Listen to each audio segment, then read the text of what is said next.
तारिक साहब बहुत बहुत शुक्रिया वक्त देने के लिए। कल इस्लामाबाद हाई कोर्ट ने कहा था कि इलेक्शन कमिश्नर ऑफ पाकिस्तान को आज ही इस्लामाबाद में बल्दियाती इंतखाबात करवाने हैं। क्या इलेक्शन कमिश्नर ऑफ पाकिस्तान और हुकूमत पर यह लाजिम नहीं था कि आज ही इंतखाबात करवाते? देखें, यकीनन हाई कोर्ट के फैसले के बाद बिल्कुल ये इलेक्शन कमीशन ऑफ पाकिस्तान पे भी लाजिम था कि वो बल्दियाती इंतखाबात बल्दियाती इंतखाबात आज के दिन इस्लामाबाद में कराते, और ये वफाकी हुकूमत पे भी लाजिम था कि वो जिस तरह की भी सपोर्ट और असिस्टेंस इलेक्शन कमीशन को चाहिए थी वो फराहम करती। ये आइन में दर्ज है। लेकिन वक्त को आप बिल्कुल भी आप ये कहें कि नज़रअंदाज नहीं कर सकते। जब हाई कोर्ट ने ऑर्डर दिया कि इलेक्शन होने चाहिए, उस वक्त इलेक्शन के इनेकाद में 12 या 14 घंटे रह गए थे। तो अब ये बिल्कुल एक कॉमन सेंस की बात है कि 12-14 घंटों के अंदर 1000 पोलिंग स्टेशंस पे जो इस्लामाबाद में कायम किए गए, उसमें तकरीबन 20 से 25 हज़ार लोगों की जो तादाद है, जो सिक्योरिटी भी है, जो इलेक्शन का स्टाफ है, उनकी अपॉइंटमेंट भी थी, उनकी ट्रांसपोर्टेशन भी थी, इलेक्शन के सामान की तरसील थी, सिक्योरिटी के अरेंजमेंट्स थे। तो ये 12-14 घंटों में किसी सूरत में भी ये अमल जो है मुकम्मल नहीं हो सकता था।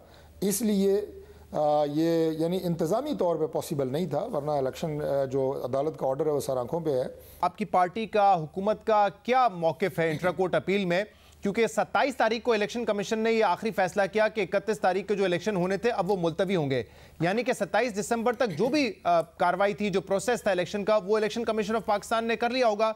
तो अब आप यही दरख्वास्त करेंगे कि अगले 3-4 दिन में इलेक्शन करवा दें, जब ये जो आप कह रहे हैं कि पेपर्स पहुंचने थे, बैलेट पेपर्स, और लोगों को स्टाफ ने पहुंचना था, सिक्योरिटी के इंतजाम करने थे, 4-5 दिन में आपके ख्याल में इलेक्शन हो जाने चाहिए? फिर शहजाद साहब, बड़ी वाज़ेह सूरत हाल है, इसमें किसी तरह की कोई कॉम्प्लिकेशन नहीं है। इस्लामाबाद में बल्दियाती इंतखाब जो आप ये कहें कि माजी में होते रहे हैं, उसमें 1979 में इलेक्शन हुआ है इस्लामाबाद में लोकल बॉडीज़। उसके बाद पहली दफ़ा हमारे दौरे हुकूमत में 2015 में मियां नवाज शरीफ साहब प्राइम मिनिस्टर थे, लोकल बॉडीज़ इलेक्शन हमने करवाए थे, और वो एक्ट था 2015 का पार्लियामेंट का, उसके तहत हुए थे।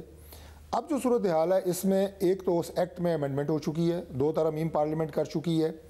एक तरमीम ये की गई है कि 125 यूनियन काउंसिल्स होंगी, और दूसरी तरमीम ये की गई है कि मेयर और डिप्टी मेयर का जो इलेक्शन है वो डायरेक्ट वोट के ज़रिए होगा, पूरे कैपिटल में वो वोट डलेगा मेयर और डिप्टी मेयर के लिए। तो इन 2 तरमीम के होते हुए अब इलेक्शन जो है वो असर 9 हल्का बंदियाँ होंगी 125 यूनियन काउंसिल्स की, और उसके तहत ये इलेक्शन होगा, जिसके लिए यकीनन इलेक्शन कमीशन ऑफ पाकिस्तान को 3 से 4 या 5 माह लग सकते हैं। तो हुकूमत का मौक़िफ़ ये है कि 4-5 दिन में अब इलेक्शन नहीं होंगे, 125 यूनियन काउंसिल की हल्का बंदियां हो जाएंगी, उसके बाद 4-5 माह बाद इलेक्शन होंगे, ये मौक़िफ़ है आपका?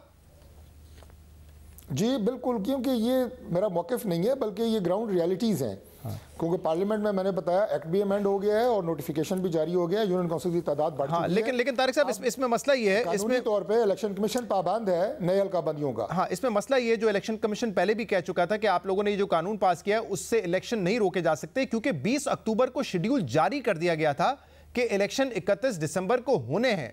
2 महीने में कोई हलचल नहीं थी। 10 दिन पहले अगर आप कानून चेंज करेंगे तो यही तासुर उभरेगा कि आप इलेक्शन से भागने की कोशिश कर रहे हैं। और इसलिए आज इमरान खान ने यह कहा है कि आज ये साबित हो गया कि इलेक्शन कमीशन ऑफ पाकिस्तान जो है वो इंपोर्टेड हुकूमत की बी टीम है और आप मैदान छोड़ के भाग गए हैं। अगर आप 10 दिन पहले ये कानून में तब्दीली करेंगे तो इलेक्शन मुलतवी करना ही आपका हदफ नजर आ रहा था, तो ये फिर आपको बातें सुनने को मिलेंगी और ये परसेप्शन होगा। देखिए, इमरान खान साहब इससे पहले कौन सी आजकल कुछ संजीदा बात कर रहे हैं, उनकी तो पूरी सियासत दी गई झूठ पे और फ़रेब पे मबनी है।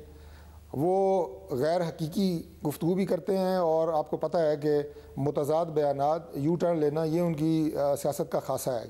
आज वो कुछ और कहते हैं, कल वो कुछ और कहते हैं। मैं इस बल्दियाती इलेक्शन के हवाले से एक बात वाज़ेह करना चाहता हूँ।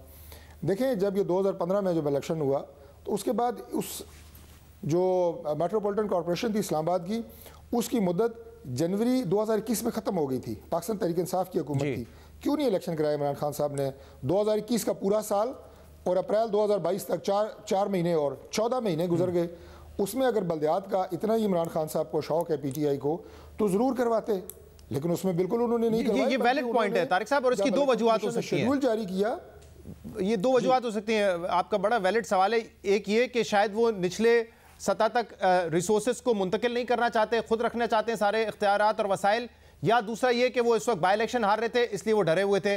अब क्या यही दोनों वजह हैं आपके सामने भी, या आप वसाइल नीचे तक मुंतकिल नहीं करना चाहते, या आप डरे हुए हैं कि इस वक्त बाई इलेक्शन तरीके इंसाफ जीत रही है तो हम मैदान छोड़ के भाग जाते हैं? देखिए, बात यह है जी कि इस्लामाबाद की जो डायनामिक्स हैं आप भी माशाल्लाह बहुत अच्छे तरीके से जानते हैं शहजाद साहब। पूरे पाकिस्तान में इस ऐसा कोई शहर नहीं है जो अपनी मुख्तलिफ जो डायनामिक्स के हवाले से मैं बात कर रहा हूँ। लेकिन तारिक साहब देखिए, सवाल ये है, ये तासुर इसलिए उभर रहा है कि आपकी जमात इलेक्शन से भाग रही है क्योंकि ये पहली मर्तबा नहीं है कि आपने ये कहा हो कि तादाद बढ़ी, आबादी बढ़ी इस्लामाबाद में, इसलिए यूनियन काउंसिल की तादाद बढ़ाई जाए। इससे पहले जून में इंतखाबात होने थे, लेकिन वफाकी हुकूमत ने उस वक्त भी ये कहा कि आबादी इस्लामाबाद की क्योंकि 8 लाख से 20 लाख हो चुकी है, लिहाजा 50 से 101 यूनियन काउंसिल कर दी जाए। इलेक्शन कमीशन पहले नहीं मान रहा था, बाद में हाईकोर्ट ने कहा कि आप तादाद बढ़ाएं। जरा सुन लीजिए कि आपने उस वक्त क्या कहा था, फिर सवाल करेंगे इस पर। इस्लामाबाद की आबादी 2015 के निस्बत 8 लाख से 20 लाख हो चुकी है। 2 दफ़ा काबीना ने यह फैसला किया कि इस्लामाबाद में बलदियाती इलेक्शन के लिए यूनियन काउंसिल्स की तादाद को 101 किया जाए। इलेक्शन एक्ट में ये इख्तियार वफाकी काबीना फेडरल गवर्नमेंट का है कि वो यूनियन काउंसिल्स की तादाद का तयन करे, और यही डायरेक्शन इस्लामाबाद हाई कोर्ट ने इलेक्शन कमीशन को जारी की कि आप वफाकी काबीना के फैसलों के तनाजुर में आप खुद फैसला करें। और हम इंतहाई शुक्रगुजार हैं इलेक्शन कमीशन ऑफ पाकिस्तान के कि उन्होंने जो काबीना के फैसले थे उन्हें अपहोल्ड किया। तो तारिक साहब, 6 महीने पहले आप लोगों ने कहा आबादी बढ़ गई है, यूनियन काउंसिल की तादाद डबल हो गई। अब आप कह रहे हैं कि इसको आबादी मजीद बढ़ गई है तो इसको 125 कर दिया जाए, तो यानी कि 25% इजाफा आप मांग रहे हैं यूनियन काउंसिल में। क्या इस्लामाबाद के वोटर्स की तादाद 25% से बढ़ गई है 6 महीने में? और अगर ऐसा ही है तो फिर आप 4-5 महीने बाद दोबारा डिलिमिटेशन होगी, आप फिर कहेंगे 5 महीने में आबादी बढ़ गई है, फिर इलेक्शन को मुलतवी किया जाए। ये सिलसिला तो नहीं चल सकता ना, इसीलिए तो तासुर ये उभर रहा है कि आप इलेक्शन से भाग रहे हैं। जी, सवाल जो है ये बड़ा वैलिड है। 2 इसके पहलू हैं।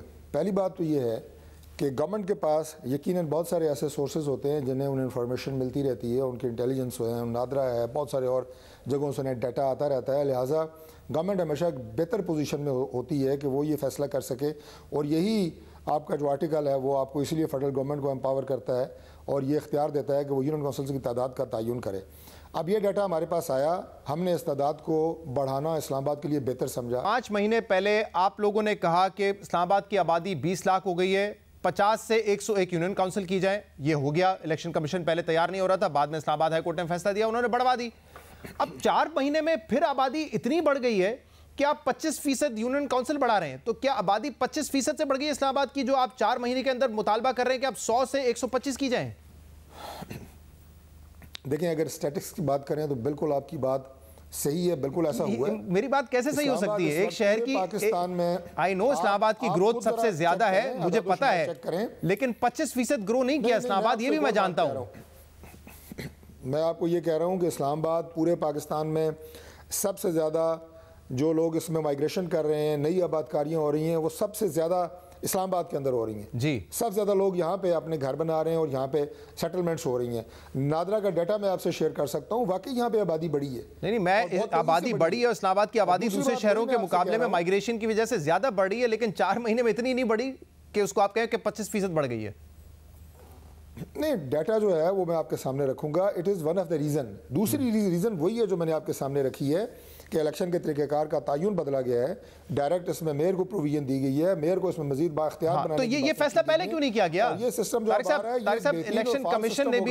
कमीशन ने भी पहले एतराज किया कि अब आप ये नहीं कर सकते, शेड्यूल जारी हो चुका है, ये गैर कानूनी है। तो पहले क्यों नहीं ख्याल आया? पहले कर देते आप, ये आखिरी 10 दिन पहले आपको ख्याल आया, और अभी भी आप ये कह रहे हैं नहीं अब 4-5 महीने बाद इलेक्शन होगा, तो फिर यही तासुर उभरेगा ना कि आप भाग रहे हैं इलेक्शन से। इस्लामाबाद हाई कोर्ट ने अभी जो ग़ालिबन 23 या 24 दिसंबर को जो फैसला हुआ है उसमें वाज़ेह तौर पे ये बात लिखी है कि ये इख्तियार कि जो नंबर ऑफ़ यूनियन काउंसिल्स को बढ़ाया जाए, तादाद को, ये फेडरल गवर्नमेंट का है। इससे पहले इलेक्शन कमीशन ने जो हमारे इस नोटिफिकेशन को कहा था कि हम नहीं मानते, वो उन्होंने सेक्शन 4 का हवाला दिया था। टेक्निकल बात है, ये हमारे नाज़रीन को समझ नहीं आएगी। सेक्शन 4 को हाई कोर्ट ऑफ इस्लामाबाद ने कह दिया कि नहीं, सेक्शन 4 यहाँ पे वैलिड नहीं है, ये इख्तियार वफाकी हुकूमत का है। और तभी केस वापस इलेक्शन कमीशन को रेफ़र हुआ, रिमांड हुआ, और इलेक्शन कमीशन ने फिर फैसला किया कि ठीक है, हम इलेक्शन पोस्टपोन करके आपको नेक्स्ट डेट देते हैं। सही। तो कराची हैदराबाद में भी हम देख रहे हैं आपके इत्तेहादी, वो भी बड़ी जरूरी है। नहीं, कराची और कराची हैदराबाद में भी जो बात कर रहा हूँ, जी मैं आखिरी बात सुन लें जी, वो भी बड़ी जरूरी है।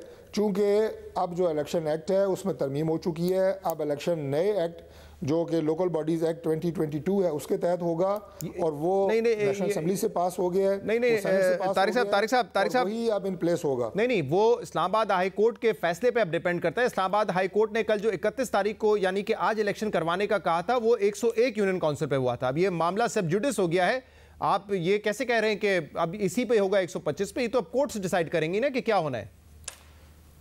जी बिल्कुल, कोर्ट्स डिसाइड करेंगी, इसीलिए हम इंट्रा कोर्ट अपील में गए हैं। मैंने जो फैक्ट्स मेरे सामने थे आपके पास रखे हैं। ठीक है। और अगर अब ये इलेक्शन 101 यूनियन काउंसिल्स पे हो जाता है, यानी पिछले एक्ट पे हो जाता है, और 10 दिन के बाद नया एक्ट इन प्लेस होगा, तो वो इलेक्शन कहाँ जाएगा? कल जो है इस्लामाबाद हाई कोर्ट ने भी सवाल किया है कि जिन लोगों ने अपनी कैंपेन कर चुकी थी उनके अखराजात हुए हैं, 60 करोड़ रुपए इलेक्शन में हुकूमत लगा चुकी है, तो फिर वो किसके खाते में जाएगा, वो कौन अदा करेगा?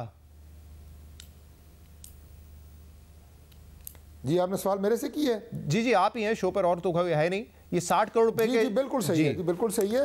देखिए यकीनन ये बात जो है, ये बिल्कुल वैलिड बात है कि इसमें कैंडिडेट्स के जो अखराजात या कैंडिडेट्स ने जो इलेक्शन कैंपेन की है, लेकिन मैं आपको ये, और टैक्स पेयर का जो पैसा लगा है, होती है जो इलेक्शन मुहिम होती है, जो आप ये कहें कि लोगों के साथ आपका रब्ता होता है पॉलिटिकल बंदों का, वो कभी ज़ाया नहीं जाता। जैसे नेकी कभी ज़ाया नहीं जाती ना, इसलिए पॉलिटिकल एक्टिविटी कभी ज़ाया नहीं जाती। ये हमारे अगले इलेक्शन था कि मैं इसको, लेकिन जो टैक्स पेयर के अखराजात, टैक्स पेयर के पैसों से जो अखराजात हुए वो तो ज़ाया हो गए ना। बैलेट पेपर की छपाई, दूसरे जो मामला थे, अब आपने यूनियन काउंसिल बढ़ा दिया वक्त पे, तो वो तो ज़ाया हो गए ना। कोर्ट ने यही कल सवाल किया कि 60 करोड़ क्यों ना वो हुकूमत से वसूल किए जाएं। देखिए इसमें जो बैलेट पेपर्स वगैरह की छपाई का अमल है, यकीनन वो दोबारा होगा। बाकी जहाँ तक मोबिलाइजेशन है वो नहीं हुई, हमारे सिक्योरिटी के इदारों से हमने अभी तक लोग नहीं मंगवाए, लोग जो हैं वो फील्ड्स में इन प्लेस नहीं हुए, तो वो अखराजात जो है वो मेरा ख्याल बहुत शुक्रिया तारिक फजल चौधरी साहब हमारे साथ मौजूद थे।